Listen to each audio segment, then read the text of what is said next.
Hola, soy Adriana Torres y te doy la bienvenida a esta clase. El hecho de que estés aquí significa pues que estás interesado en mejorar la educación de tus hijos o de tus alumnos. Las personas que trabajamos con los niños, pues cuánto daríamos porque se convirtieran en adultos responsables y felices. Pero para lograr esto, pues depende mucho de lo que hagamos por ellos durante la infancia. Por eso, en la clase de esta clase, vamos a ver cómo factores que van a ayudar a que se produzca el aprendizaje en los niños. Sabemos que el cerebro de las personas tiene muchísimo potencial, pero para que se desarrolle, pues necesitamos tener experiencias y aprendizajes. Desde que somos muy niños, o sea, en edades muy tempranas, empezamos a desarrollar procesos cognitivos que son muy importantes, pero también desarrollamos percepciones, actitudes e ideas. Por eso, la educación sexual debe ser incluida en los programas formales de educación. Los adultos muchas veces nos preocupamos o estamos muy atentos a qué información es la que les debemos dar a los niños. Y esto pues es importante. Sin embargo, es mucho más importante qué percepción o qué actitud es lo que van a construir a partir de esta información. Es decir, qué significado le dan a la información. Entonces, para empezar, vamos a ver el primer factor que estimula el aprendizaje, que es la curiosidad. La curiosidad es el motor del aprendizaje y prepara al cerebro para aprender. Cuando cualquiera de nosotros siente curiosidad por algún tema, por algo, lo que hacemos es que investigamos, exploramos, obtenemos información, entonces podemos entender nuestro entorno y podemos tener un comportamiento de adaptación. Desde edades muy tempranas, las personas nos sentimos interesados por nosotros mismos, por los demás, por nuestro entorno. Cuando logramos darle al niño toda esta información, el niño tiene una experiencia muy agradable y satisfactoria, porque con toda esta información siente que conoce el entorno y que lo controla y esto le da muchísima seguridad.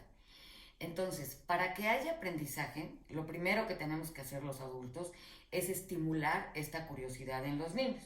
Entonces, imaginémonos a lo mejor una clase de historia, de geografía, pues son difíciles para un maestro porque tienen que producir este estímulo. A lo mejor un maestro, para poder explicar sobre historia a sus alumnos, pues se tiene que poner un penacho en la cabeza para que lo volteen a ver y ya le hagan caso.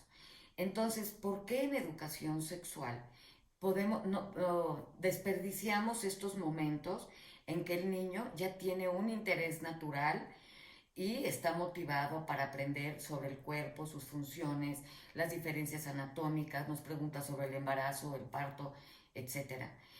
En realidad, lo que nos debe de preocupar en este momento, nos debe de ocupar, es qué decir y cómo decirlo para que el niño obtenga la información que necesita y tenga una experiencia placentera.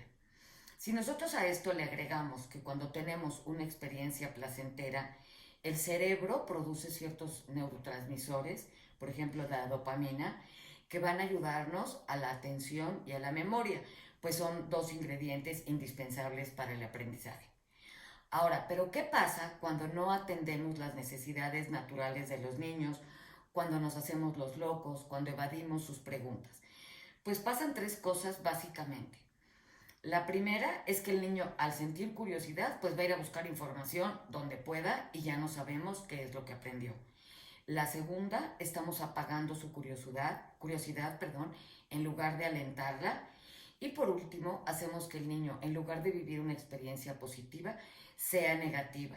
Él siente que tiene algo de malo hacer estas preguntas y que está incomodando a los adultos.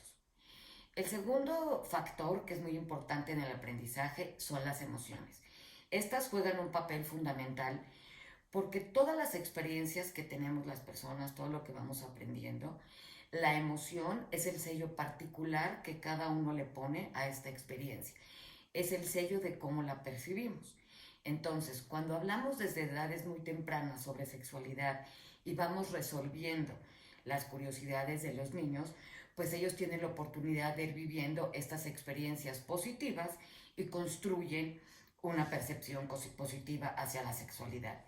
En cambio, si nosotros dejamos pasar el tiempo y los atendemos hasta que tienen 11 o 12 años, Pues ellos ya han aprendido muchísimo sobre este tema, han construido sus propias ideas, pero no sabemos cómo las han aprendido.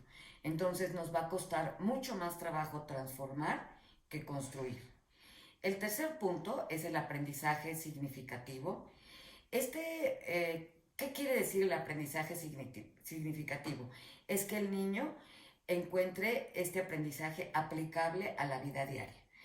Los niños, como decíamos, pues ya tienen conocimientos previos sobre el cuerpo, sus funciones. Entonces, lo que van a hacer es que con la nueva información van a conectarla con lo que ya sabían y le van a dar un nuevo significado, además de poder cambiar la estructura cognitiva.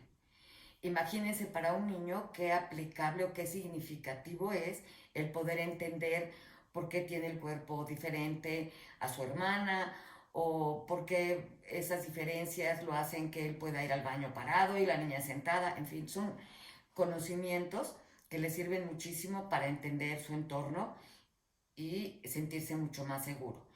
Y por último, la continuidad. La educación sexual se ha basado mucho en pláticas esporádicas, de vez en cuando hablamos de ese tema. Para muchos adultos, cuando hablaron de relaciones sexuales, pues ya terminaron. Y en realidad es importantísima la continuidad porque es con lo que se consolida el conocimiento. Entonces, cuando no hay continuidad, pues no podemos consolidar lo que les estamos enseñando y corremos el riesgo de que las fuentes externas de información pues sí sean muy continuas y sea ahí con lo que el niño consolide ese tipo de conocimiento. Entonces, como conclusión, podemos decir que el niño para aprender necesita un estímulo para estar motivado. Este estímulo debe estar basado en sus intereses, en sus inquietudes y debe de ayudarle a resolver un problema de la vida real. Muchísimas gracias.